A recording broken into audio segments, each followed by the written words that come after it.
All right, guys. So some tips to become a Turo host. Number one, I learned the hard way. I always do a 2-day minimum for my rentals. The reason why I do 2-day minimum is because back when it was ski season, I rented out my 4Runner for 1-day rentals, and it was kind of cool, kind of not, because it was just, you got to deliver it and then pick it up on the same day. Like, it was just a pain. Another reason is because everyone was going up to the ski resorts, the amount of miles that were put on were pretty much almost the same amount of miles put on, let's say, someone that's coming out of town and they go for 5 days up to the resorts. So I was like, it's not worth it. These people are renting out for 5 days, and like, they're racking up about the same amount of miles, maybe a little bit more if they go outside of the resorts and go out to eat, go out to explore or whatever. But not a huge difference. And I was like, you know what, I can't do 1-day rentals. The miles, that's, it's the same amount, it's less money, and it's more work, because the work is the same, but the money isn't. So it just didn't make sense. I do a 2-day minimum, and the cars have been booked ever since. Like, I have no problem at all. Also have a 6-hour on the Jeep, where they can rent out the Jeep 6 hours after the next rental. On the 4Runner, I have 12 hours. It's a little harder to do an oil change. If I need to do a quick oil change, I can do it on the Jeep. They're just so easy to work on. But the 4Runner, I have a little bit of trouble. I mean, not huge troubles, but it takes me a little bit more time. So that's why I gave myself a lot more time with the 4Runner, of a break between each rental. There has been some cases where I need to accept because I have instant booking. But if someone books the car, tries to book the car, and it's less than 12 hours or less than the 6-hour space that I have, my rentals to come in. So let's say I have a Jeep rented out, and you want to rent it out, like, let's say 2 hours after it's returned. You won't even see it on the platform, because I have it where 6 hours comes out.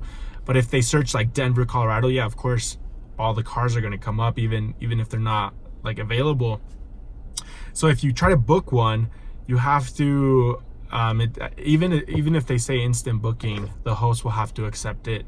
I usually accept them. I just gave myself a 12-hour on the 4Runner, a 6-hour on the Jeep, in case there's any like maintenance that I have to like fix up really quick, oil change, crack windshield, I don't know, small stuff like that. Another thing I've noticed, and I actually did this myself, the free delivery to the airport. I live about 40 minutes away from the airport. It's about $40 Uber. It was horrible. I thought the cars weren't going to get booked if I do a delivery fee. Cars are getting booked. I mean, people that do free delivery, I'm like, wow, you're just missing out on more money. I charge, when I used to have the Toyota Corolla, it was super cheap. It was like $38 a day, but the delivery was $100. People would book that little car so freaking much. It was amazing. I mean, sometimes like I was making more than the Jeep on the Corolla. It was awesome. And then on the Jeep, I do have a delivery fee for $80, $85 for the 4Runner. And that's usually for my Uber. I mean, it gets expensive, so it goes with it. It's part of the deal there. People do not, some people have messaged me and said, hey, like, I really want to book your car, but the delivery fee's too much. And I'm like, I'm really sorry. You would have to come to my location if you didn't want a delivery fee. And yes, most of the time they cancel, but it's okay. Once they cancel, like, I'll get another booking in like a week or so. Like, it happens all the time. I'm not even scared. Turo does an amazing job of marketing, because my cars do not stop getting booked. Of course, you have to be super good. Like, you have to clean them, you have to detail them, they have to smell like fresh, like always looking good. Maintenance wise, you got to get on it. Don't let your cars like have a hard time there because they are getting rented out like crazy, putting miles. They're getting used. They are getting used. I got my Jeep Wrangler at I think 23,000 miles. It's already up to 35,000 miles. I mean, that's pretty freaking crazy. Another thing, the automatic pricing on Turo is extremely low, guys. Like on my 2018 Jeep Wrangler, they were telling me to rent it out for like $57 a day. I'm like, no freaking way. I would have to rent this car out like every single day. Like, no, that is crazy. I have it for 70. I have it at $70 a day plus an $80 delivery fee to the airport, which is so nice. Like curbside, you come out with your luggage and boom, my Jeep is right there. Once you're leaving, you don't even have to worry about parking. I'll be at the door, boom, just waiting for you to give me the keys. Super easy, and it's worth it. Honestly, $80 is nothing. You'd pay more at like some car rental company, even with the delivery fees. And then another way to save some money and make more out of your buck, I usually buy my cleaning supplies, believe it or not, Ross. Ross has like the same cleaning supplies you would get at AutoZone or any other place. They're there. So much cheaper, half the price. The product is the exact same price. I go to do-it-yourself car wash. I have a vacuum at my house, so I sometimes do the vacuum at my house, unless like I have to wake up super early or it's super late. Well, then I'll go to the car wash. I don't want to like upset any neighbors, but I buy all my cleaning supplies at Ross.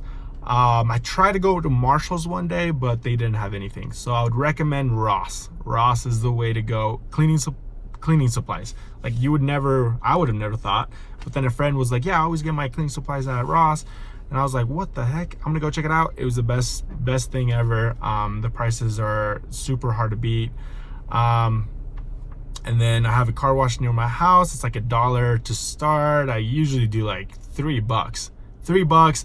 I also do oh, another thing, you could add things like add little extras to Turo. Some post cleaning trip. It's called post trip cleaning or something like that. I do $10. $10 is not, I mean, I only spend like what, $3 plus like the cleaning supplies I use, whatever. It's not bad. If I was renting a car and someone has a $10 option where you won't have to even worry about cleaning the Jeep, you just enjoy your vacation or do whatever you need to do, for $10, I would do it. I would definitely do it. And I don't mind it. When people do that, I'm like, well, that's awesome, because I was gonna have to clean the car anyways, so I kind of feel better. And you get 100% of that. So usually Turo bites off everything, you know, depending on what insurance plan you pick. But with that, you could leave it on. You could even do like just extra stuff, and the price you could decide yourself. You could do prepaid fuel. I don't really do that. If you owe me some gas, I'll go to the gas station, fill it up, take a picture with the receipt on like all the other pictures, and you'll see the receipt there. And then at the end, I'll look for the tolls if you used any tolls, and then I'll charge you the tolls. I'll charge the customer tolls, and if the full tank wasn't full, well, I'll charge them whatever I needed to fill it up. Easy as that. Let's see, I think that's about it. Just a quick video. If you guys have any questions, you know, comment below or let me know, DM me on Instagram. If you have any tips for me, I'm kind of new to this still, and I'm still learning, so yeah, hit me up. Peace out.